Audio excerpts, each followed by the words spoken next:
अस्सलाम वालेकुम। पाकिस्तान तहरीक इंसाफ के नाम से चलने वाली फिल्म में एक नया मोड़ आ गया है। इस नए मोड़ में जो हीरो है वो है मलिक रियाज और जो विलन है वो है खावर मानिका। क्या मोड़ आया है, जरा तफसील से बात करते हैं आज के इस व्लॉग में। और हाँ, ये जो मोड़ आया है इसमें स्ट्राइका में एक और करैक्टर ऐड हुआ है अचानक से रातों रात, और उसका नाम है जनरल बाजवा। जी हाँ, इमरान खान साहब ने मेहदी हसन को एक एक्सक्लूसिव इंटरव्यू दिया है जेल से, और मेहदी हसन साहब बड़े खुश हैं कि वो पहले भी इमरान खान साहब का इंटरव्यू कर चुके हैं, उस पर भी उन्हें बड़ी पजीराई मिली थी। तो अब बड़े खुश हैं कि इमरान खान का इंटरव्यू करने की वजह से बहुत ज़्यादा उनको व्यूअरशिप मिल रही है। बिल्कुल, पाकिस्तान तहरीक इंसाफ के फॉलोअर्स पूरी दुनिया में फैले हुए हैं। ओवरसीज हमारे पाकिस्तानी भाई ना सिर्फ पाकिस्तान में बल्कि बैरून मुल्क से बैठ के भी देखते हैं, और बहुत ज़्यादा पॉपुलैरिटी मिल रही है इस वक्त इस इंटरव्यू को। उसमें इमरान खान साहब ने एक बड़ी ज़बरदस्त बात की है। वो ज़बरदस्त बात उन्होंने वो की है जो बात करते करते अपोजिशन, हम और बेशुमार लोग पाकिस्तान में मर गए, लेकिन पाकिस्तान तहरीक इंसाफ ने कहा ना ना ना, अमेरिका को हमने अड्डे कहा था ना कि नहीं देने, और अब इन लोगों ने आकर अड्डे दे दिए। कि पिछला भी जो इमरान खान साहब का जो खत आया था उसमें भी इमरान खान साहब ने यही कहा था कि इन्होंने तो अड्डे दे दिए हैं, इन्होंने सारे अड्डे दे दिए। हम कहते थे अड्डे नहीं देने, तो हमने कहा एब्सोल्युटली नॉट। तो उन्होंने कहा बस रिजीम चेंज। और रिजीम चेंज करने वाला कौन था? जनरल बाजवा। जनरल बाजवा वो शख्स था जिसने वोट ऑफ नो कॉन्फिडेंस के बाद, तहरीक अदम इत्तेमाद के बाद इमरान खान साहब से कहा तोड़ दो असेंबलियां, पंजाब और पख्तूनख्वा की असेंबलियां तोड़ दो। तो इमरान खान साहब ने कहा वाह, बड़ी जबरदस्त बात की, तोड़ दो ठीक। इलेक्शन हो गया। अब इलेक्शन के बाद आर्मी चीफ बाजवे को ही लगा देंगे। उसके बाद क्या हुआ तारीख जानती है सब कुछ। जनरल बाजवा वो शख्स है बेसिकली जो ना सिर्फ जिसने एक एक्सटेंशन ली बल्कि एक और एक्सटेंशन लेने की कोशिश कर रहा था, और इतना वेला आदमी था कि अपनी एक्सटेंशन उसकी समरी में जो उसमें नुक्स होते थे वो भी बैठ कर जाकर दफ्तरों में खुद ठीक करवाता। इतना पावर हंगरी शख्स था। और ये वो शख्स था जो इमरान खान साहब की आंखों का तारा था। नवाज शरीफ को नाअहल करवा के इमरान खान साहब को लेकर आया था रिजीम चेंज करके बेसिकली। और जब तक बाजवे के जिस्म पर वर्दी थी तो बाजवे का नाम नहीं लेता था इमरान खान। इमरान खान साहब तब फरमाते थे कि मीर जाफर, मीर सादिक ये गद्दार हैं, ये हैं, ये वो हैं। न्यूट्रल तो जानवर होता है। लेकिन जैसे ही जनरल बाजवा की वर्दी उतर गई और अगले आर्मी चीफ आ गए जनरल आसिम मुनीर साहब, जिनका रास्ता रोकने के लिए हर कोशिश कर डाली इमरान खान साहब ने, लेकिन नाकाम। तो इमरान खान साहब को याद है कि नहीं, ये जनरल बाजवा था। अब मेहदी हसन साहब के साथ अपने इंटरव्यू में जो जेल से वो कॉल उनके हुआ है उसमें भी यही फरमाते हैं कि अमेरिका मासूम है, निर्दोष है। अमेरिका का कोई कसूर नहीं है, छोड़ दो बाइडन को, बाइडन अच्छा आदमी है। सिर्फ एक बंदा कसूरवार है, वो जनरल बाजवा। ये जो लोग बातें करते हैं ना कि ट्रंप आवेगा तो पता नहीं की हो जाएगा, यानी बाइडन तो वो फोन नहीं ना उठाता था इमरान खान। कोई भी अमेरिकन एडमिनिस्ट्रेशन वो इमरान खान साहब को कबूल है, चाहे वो बाइडन हो, चाहे वो ट्रंप हो, चाहे वो कोई भी हो। इमरान खान साहब उसके साथ उन्हें कोई मसला नहीं। तो ये जिन लोगों ने गाड़ियों के पीछे एब्सोल्युटली नॉट लिखवाया हुआ था उनका अब क्या करना। अच्छा, उसके बाद एक नया करैक्टर तहरीक इंसाफ बेचारी पर मुश्किल वक्त कैसा आया हुआ है कि मलिक रियाज का भी उन्हें दफा करना पड़ा, क्योंकि मलिक रियाज साहब से 5 किरात हीरे की अंगूठी जो ली हुई है इमरान खान साहब की अहलिया बुशरा बेगम ने, तो अब क्या करें, उनका दफा भी करना है। और तारीख में पहली बार ऐसे हुआ है कि मलिक रियाज डट गया। वाह भाई वाह, जो परसेप्शन आपको दिखाई जा रही है स्मोक स्क्रीन पर वो सिर्फ एक धोखा, एक शराब है। असल हकीकत यह है कि मलिक रियाज पहली बार तारीख में, पाकिस्तान की तारीख में पहली बार वो लोगों को खरीदने में नाकाम हो रहा है। उसकी बेशबहा दौलत किसी काम नहीं आ रही। 190 मिलियन पाउंड्स का जो चूना लगाया था, और वफाकी कबीना से अगर ये सारी चीज इतनी ही क्लियर और इजी है तो वफाकी कबीना के वो लोग बार बार उस चीज से मुकर क्यों रहे हैं? फैसल बाजवा हो या कोई भी शख्स हो, इमरान खान साहब के अपने जो प्यारे उस टाइम तक के थे फवाद चौधरी साहब पीटीआई के साथ है तब तक, वो भी इस खत की जिम्मेदारी नहीं ले रहे थे कि मलिक रियाज का जो खत था ये टोटली वो उस पर मोहर लगी हुई थी और हमें किसी को नहीं दिखाया गया था कबीना में। कुछ तो बात थी। नवाज शरीफ और उसकी पार्टी उस पर इतना इसलिए नहीं बोल सकती क्योंकि ये ट्रांसैक्शन नवाज शरीफ की ही कुछ प्रॉपर्टीज को खरीदने में इस्तेमाल हुई थी। अब आप ये देख लें कि कोई तो ऐसा शख्स बैठा हुआ है जिसकी वजह से मलिक रियाज अपने सारे मीडिया के पेड एंकर्स और सारे लोगों को खरीदने के बावजूद नाकाम हुए। उसके दफ्तरों पे छापे हुए हुआ था पहले, कभी ऐसे नहीं हुआ था। परसेप्शन है ना, आप जैसे देखना चाहें आप देख सकते हैं। मलिक रियाज एक तरफ इनकलाबी भी बन गया। अब इनकलाब आ जाना है क्योंकि मलिक रियाज साहब डट गए हैं, उनके अलावा तो कोई गवाही देने वाला मिलना नहीं है इमरान खान साहब के अलावा। जुडिशरी इस वक्त अपनी तारीख की गंदी तरीन गेम्स में मसरूफ है। आपको ये इसलिए नजर नहीं आ रहा क्योंकि आप इमरान खान साहब को हर कीमत पर जेल से बाहर देखना चाहते हैं। हालांकि इमरान खान साहब खुद कहते थे कि जेल में अगर एसी होगा, टीवी होगा, सारी सहूलियात होंगी तो फिर जेल किसने जाना है?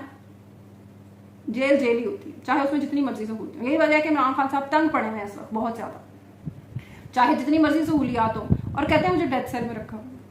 इमरान खान साहब की लीगल टीम ने, इमरान खान साहब की पार्टी ने, इमरान खान साहब के अहले खाना बुशरा बेगम और अलीमा खानम साहिबा ने बेशुमार बार इमरान खान साहब के लिए जो इंतजाम जेल में किए गए हैं उन पर इजहार इत्मीनान किया। या तो ये लोग फिर झूठ बोलते हैं या फिर इमरान खान साहब झूठ बोलते हैं। अभी इमरान खान साहब की एक बात मैंने आपको पिछली बताई है कि अपने पिछले जो उन्होंने खत लिखा था जेल से, उसमें उन्होंने कहा था कि हवाई अड्डे दे दिए हवाई अड्डे। इसी तरह मुजीबुर रहमान के बारे में भी एक नया उन्होंने एक धुंधलिका सा एक तख्लीक कर दिया, जो भी आप उसको कह रहे हैं। इमरान खान साहब और पीटीआई की जो ऑफिशियल मीडिया टीम है वो बेवकूफ यंग इस जनरेशन को तो बना सकते हैं जिन्होंने हिस्ट्री नहीं पढ़ी, लेकिन झूठ इतना, जिस शख्स ने भी तारीख पढ़ी है पाकिस्तान की उसको ऐसे पागल आप नहीं बना सकते। मुजीबुर रहमान जब फातिमा जना के साथ मिलकर तहरीक चला रहा था और अयूब खान के खिलाफ रेफरेंडम फातिमा जना ने लड़ा था और मुजीबुर रहमान उसको सपोर्ट कर रहा था, तो अयूब खान ठीक था फिर कि मुजीबुर रहमान ठीक था? यानी कि आप एक तरफ आप कहते हैं कि मुजीबुर रहमान भी सच्चा था, आप एक तरफ कहते हैं फातिमा जना के साथ भी बड़ा जुल्म है, तो जुल्म किसने किया था? अयूब खान का नाम क्यों नहीं लेते?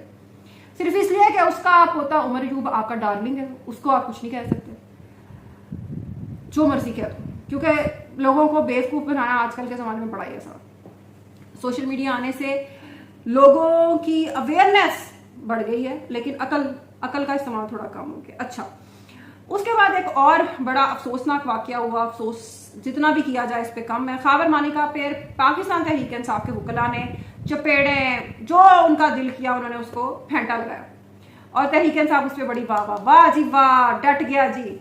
असल में उस्मान गिल जो एडवोकेट साहब थे उनको ना उतनी मीडिया कवरेज नहीं मिल रही थी जितनी तहरीक इंसाफ के बाकी वकला हासिल करने में कामयाब हुए। कुछ तो असम्बलीज में पहुंच गए इमरान खान के नाम पे, कुछ और ख्वाब देख रहे हैं, बड़े बड़े ख्वाब।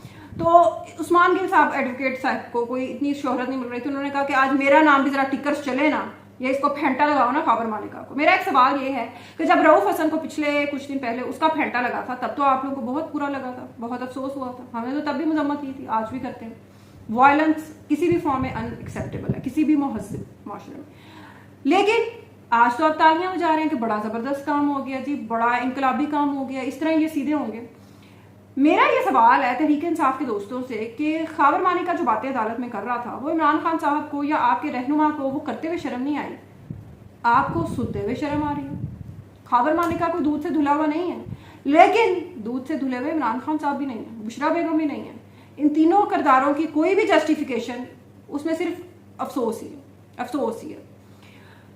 इमरान खान साहब जब इस कॉम्प्लिकेटेड लव हेट ये ट्रायंगल में जा रहे थे तो उनको पता होना चाहिए था कि इन खातून के पीछे एक पूरी फैमिली है और उसमें कॉम्प्लिकेशंस आ सकती हैं, लेकिन इमरान खान साहब ने उनको चूज किया इसलिए क्योंकि बुशरा बेगम फैज मीद के थ्रू जो उन्हें मालूमात फराहम करती थी वो चीज़ें फिर हो जाती थी, और इसी तरह की बातों से इमरान खान साहब का उन पर भरोसा बढ़ता गया वक्त के साथ। लेकिन अब आप ये कहते हैं कि बुशरा बेगम ने कोई बहुत ज़बरदस्त काम कर दिया था इस उम्र में एक शादी करके, और इमरान खान साहब कोई वो बहुत मजलूम खातून थी जिनको इमरान खान साहब ने सहारा दिया और अपना लिया, अपना नाम दे दिया, या इमरान खान साहब का उस शादी के बगैर गुजारा नहीं हो रहा था, उनका काम नहीं चल सकता था, ऐसा कुछ भी नहीं है। सबको एक दूसरे की ज़रूरत थी। खावर मानिका भी इतने साल इसीलिए चुप रहा क्योंकि चुप रहना उसकी ज़रूरत थी, उसका भी काम अच्छा चल रहा था, लेकिन अब जब हवाएं बदली हैं तो उसको भी बातें आ गई हैं, तो ये बर्दाश्त तो आपको करनी पड़ेंगी क्योंकि ये चीज़ें हुई हैं।